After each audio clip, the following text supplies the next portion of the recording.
Vamos continuando aqui então a sexta aula de imunologia, falando ainda sobre anticorpos, porém, nessa aula nós vamos entrar na parte de propriedades dos anticorpos.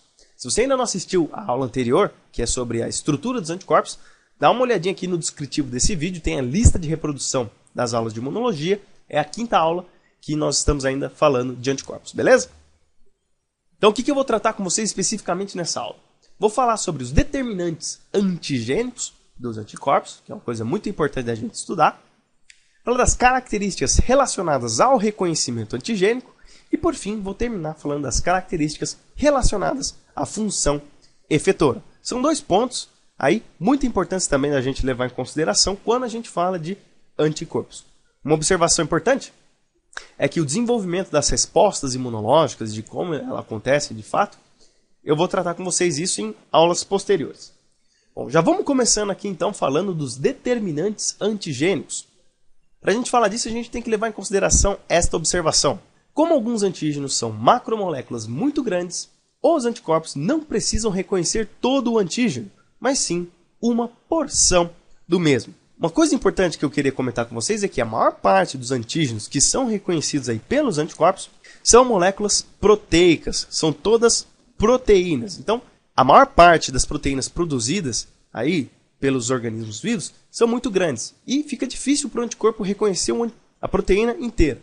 Para isso, ela reconhece apenas uma porção e desencadeia uma resposta imune. Vamos dar uma olhadinha numa imagem, numa ilustração aqui. Vamos supor que a gente tem um anticorpo e um antígeno. E esse anticorpo ele é capaz de se ligar numa porção deste antígeno. Veja que o anticorpo ele se liga apenas numa pequena porção aí desse antígeno grande. Né? Toda uma outra porção ele não é reconhecido pelo anticorpo. Esse ponto específico que é conservado aí no antígeno, que é reconhecido pelo anticorpo, é determinado de determinante antigênico ou epítopo. Então veja, o anticorpo, como eu mostrei para vocês, ele não precisa reconhecer todo o antígeno. Se ele reconhecer apenas o epítopo, que é uma região, geralmente ela é conservada, ou seja, a sequência de aminoácidos é sempre a mesma, já se desencadeia uma resposta imunológica. E nós temos aí três condições específicas de determinantes antigênicos, que é o determinante conformativo, determinante linear e determinante neoantigênico. Eu vou explicar o que é cada um desses determinantes, começando pelo determinante conformativo. Então vamos supor aqui que nós temos anticorpo e o nosso antígeno aqui. O anticorpo ele vai se ligar numa região desse antígeno que tem uma estrutura tridimensional moldada. Então ele precisa reconhecer essa estrutura tridimensional para promover o seu efeito. Se porventura esse antígeno desnaturar, ou seja, perder a sua conformação espacial e ficar com esse formato, né, desnaturou, perdeu completamente sua estrutura, o anticorpo ele não consegue mais reconhecer este antígeno. Apesar do antígeno da esquerda ser idêntico ao antígeno da direita, mas existe uma diferença na sua conformação espacial, nós falamos que este reconhecimento depende da conformação do antígeno, certo? E muitos anticorpos têm este tipo de reconhecimento, que é para reconhecer especificamente um tipo de proteína. E o determinante linear? O que seria o determinante linear? Então vamos pegar aqui novamente o anticorpo e o mesmo antígeno.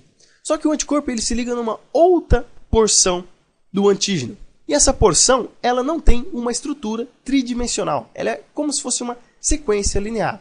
E se esse antígeno desnaturar, como ele reconhece uma porção linear, mesmo com o antígeno desnaturado, o anticorpo ainda é capaz de se ligar. Então, este reconhecimento depende da sequência do antígeno, certo? Ele não precisa estar numa estrutura tridimensional moldada para que o anticorpo possa reconhecer esse antígeno. E por fim, vamos falar do determinante neoantigênico. Então vamos supor aqui que nós temos outro anticorpo e o mesmo antígeno. Esse anticorpo ele é incapaz de reconhecer este antígeno, seja ele na sua estrutura tridimensional formada ou em qualquer ponto linear deste antígeno. Porém, se ocorrer uma proteólise, ou seja, uma quebra deste antígeno, ele vai mudar, obviamente, a sua conformação espacial e pode mudar também o perfil de reconhecimento do anticorpo. Então, ocorrendo essa proteólise, o antígeno ele vai mudar a sua estruturação tridimensional. E nessa ocasião, este anticorpo ele pode se ligar numa porção que tridimensionalmente não acontecia do antígeno não hidrolisado. Então, este determinante neoantigênico é o reconhecimento dependente de uma modificação proteolítica do antígeno, tá certo? No geral, estes três tipos de determinantes antigênicos acontecem. O mais comum são os dois primeiros que eu citei para vocês, que é o conformativo e o linear. Bom, vamos passar agora para a parte do reconhecimento antigênico, as características importantes do reconhecimento antigênico. Alguns fatores são extremamente importantes ou preponderantes para o reconhecimento antigênico. Esses fatores são especificidade, diversidade, valência e avidez. Vamos ver o que é cada um desses fatores, começando pela especificidade. A especificidade é a capacidade do anticorpo se ligar a um antígeno específico.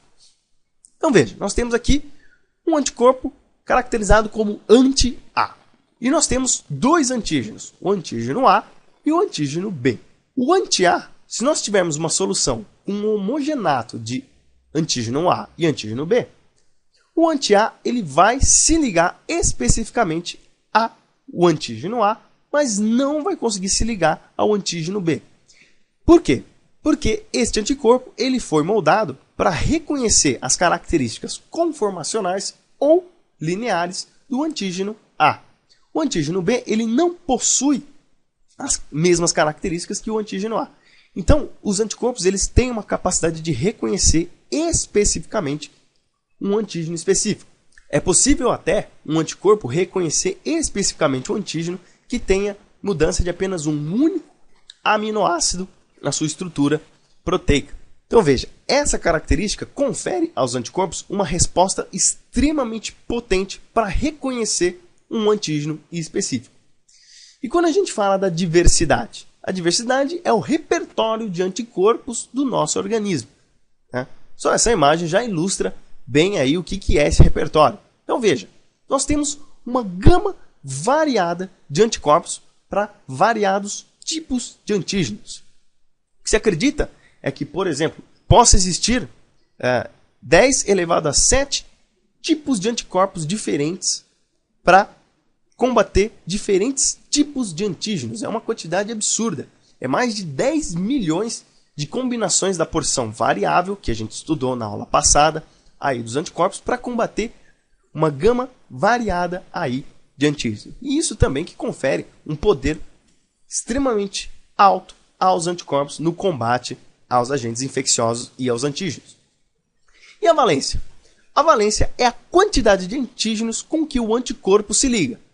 Lembra-se que na aula passada eu mostrei para vocês que o anticorpo ele tem duas regiões que são idênticas, que é a cadeia leve e a cadeia pesada do lado direito e do lado esquerdo? E nós temos uma região que é variável, tanto na porção da cadeia pesada como da cadeia leve. Bom, como eu mostrei para vocês, cada porção aí das regiões variáveis pode se ligar a um antígeno. Então nós temos aí, por exemplo, apenas uma porção do anticorpo se ligando ao antígeno, que nós chamamos de anticorpo monovalente. Ele se liga a apenas um único antígeno. Mas existem anticorpos que são capazes de se ligar com dois antígenos, cada um em um domínio específico aí do anticorpo. E nós chamamos de anticorpo bivalente. E também existem outros anticorpos, quando eles têm a sua estrutura de dímero, trímero ou pentâmero, eles são capazes de se ligar a vários antígenos ao mesmo tempo. Aí nós temos representado, por exemplo, uma molécula de IgM. Quando um anticorpo consegue se ligar a vários antígenos ao mesmo tempo, nós falamos que a valência dele é polivalente, certo? Isso significa que ele tem uma característica de se ligar a vários antígenos, o mesmo antígeno, de uma única só vez. E por fim, falando da avidez, que é a afinidade com que o anticorpo tem pelo antígeno. Então vamos supor, nessa ocasião, nós temos o anti-A e temos a proteína A. Esse anticorpo ele se liga aí especificamente com o antígeno A. Mas se a exposição do antígeno A for contínua, o anticorpo ele vai sofrendo modificações na sua porção variável, que é a extremidade aí da cadeia inicial do anticorpo, o N-terminal, vai sofrendo modificações nessa região para aumentar a força de ligação com este antígeno para reconhecê-lo mais especificamente e com maior afinidade, tá certo? Então, quando se fala que aumenta a avidez de um anticorpo, significa que a sua força de ligação com o antígeno está aumentada, beleza? E para terminar, falando da parte de função efetora, determinadas alterações nas porções FC dos anticorpos conferem modificações no tocante ao reconhecimento antigênico e em suas funções efetivas. Vamos dar uma olhadinha aqui nessa tabela que vai denotar para a gente a parte de reconhecimento antigênico e função efetora. Veja, se ocorrer um amadurecimento por afinidade do anticorpo com o antígeno, a gente vê que o reconhecimento antigênico tem um aumento na afinidade. Isso é lá naquela porção FAB, tá certo? Eu não mostrei no slide anterior, mas isso aqui é na porção FAB. A parte de função efetora, como não houve modificações na porção FC, ela não tem nenhuma alteração. E quando nós falamos que ocorre uma mudança da forma ligada para a forma secretada, o anticorpo, eu não falei para vocês, mas ele pode estar ancorado à membrana dos linfócitos B. Quando o linfócito B é ativado, transformado em plasmócito, ele começa a secretar os anticorpos. Ele causa uma modificação molecular no anticorpo para que ele saia da membrana e passe a ser solúvel, a ficar livre na circulação. Quando ele fica livre, a parte de reconhecimento antigênico não tem nenhuma alteração, porque não ocorre mudanças na porção FAB. Porém, na função efetora, ele deixa de ser um receptor antigênico da célula B, do linfócito B, para se tornar um anticorpo. O anticorpo, uma característica importante dele, é quando ele é secretado. Enquanto ele está ligado com o linfócito B, ele é apenas um receptor antigênico de célula B. E quando a gente fala de recombinação de troca, que é a modificação aí dos aminoácidos dos domínios fixos ou domínios constantes da cadeia de imunoglobulina do anticorpo, a gente vê que o reconhecimento antigênico não tem nenhuma alteração, porque não ocorrem mudanças na porção variável, mas quando se modifica a estrutura das cadeias fixas, ocorre uma mudança de imunoglobulina. Por exemplo, uma IgE possui um tipo de cadeia, como eu mostrei para vocês na aula passada. Se ocorrer uma recombinação homóloga dessa cadeia, porque pode acontecer, para se tornar uma IgE, por exemplo. Tá certo? Que ambas aí, nós temos aí esses dois anticorpos, eles são monômeros, então pode ocorrer essa recombinação para alterar o tipo de resposta imunológica que vai estar acontecendo. Beleza? Então isso aí, a gente encerra então agora a parte de anticorpos, né? Foi essa novamente a referência que eu utilizei para dar essa aula para vocês.